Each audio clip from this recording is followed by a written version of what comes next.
आप सभी को नमस्कार। आज हम बजरंग बाण से संबंधित कुछ विशेष प्रयोग के विषय में बात करेंगे और कुछ जो भ्रामक स्थितियां फैली हुई हैं या फिर जो कि अफवाह लोगों ने सोशल मीडिया पे, फेसबुक पे, व्हाट्सएप पे फैला रखा है, उनके संदर्भ में भी हम बात करेंगे।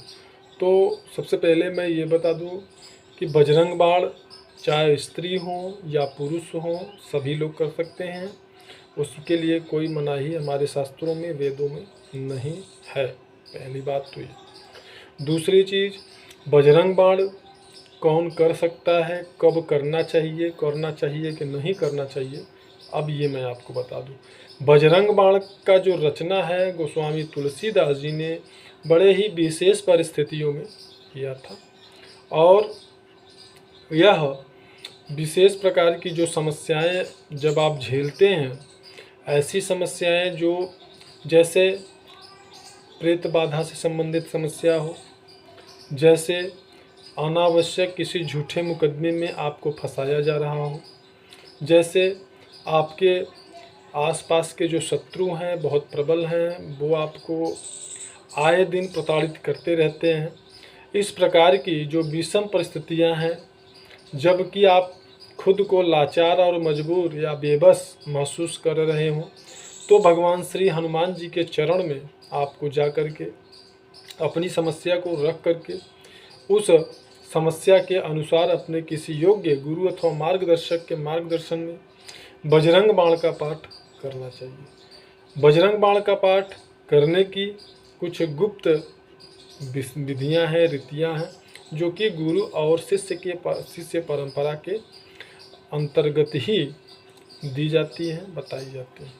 ऐसे अगर कोई भी साधक या साधिका इस प्रकार से अगर पीड़ित हैं, तो वो हमारे व्हाट्सएप नंबर पे, जो कि डिस्क्रिप्शन बॉक्स में दिया गया होगा, उस पर आप संपर्क कर सकते हैं। हम उनका मार्गदर्शन जरूर करेंगे।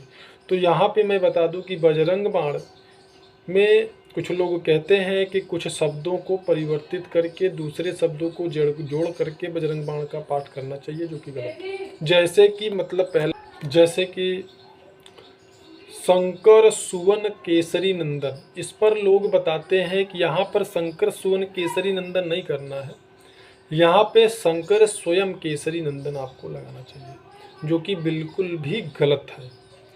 भगवान हनुमान जी, बजरंगबली शंकर जी के अवतार नहीं थे, शंकर जी के अंशा अवतार थे। तो जहाँ पर सुवन और स्वयं, अब चाहे सुमन में आप पुष्प समझ लीजिए या पुत्र समझ लीजिए, अंश समझ लीजिए, यहाँ पे सभी हो सकता है। और यहाँ पे स्वयं शब्द आप नहीं लगा सकते हैं, स्वयं शब्द लगाना आपका गलत होगा। तो इन बातों का हमें आपको विशेष तौर पे ध्यान रखना चाहिए। किसी भी प्रकार से अशुद्ध बजरंग बाण का उच्चारण, अशुद्ध बजरंग बाण का पाठ आपको नहीं करना है। जब भी करें, बिना गुरु अथवा मार्गदर्शक के मार्गदर्शन में बजरंग बाण का पाठ न करें। बजरंग बाण का पाठ नियमित तौर पे किया जा सकता है अगर विशेष प्रकार की कोई दिक्कत या समस्या से आप जूझ रहे हैं, दिक्कत या समस्या को आप झेल रहे हैं, तो सुबह, दोपहर, शाम 3 समय का ये इसका एक विशेष विधान बनाया गया है। जिस विधान अंतर्गत अगर आप पाठ करते हैं तो निश्चित तौर पे आपकी उस समस्या का समाधान होगा। यहाँ पर सिर्फ इतना ही। मिलते हैं नेक्स्ट वीडियो में, तब तक के लिए।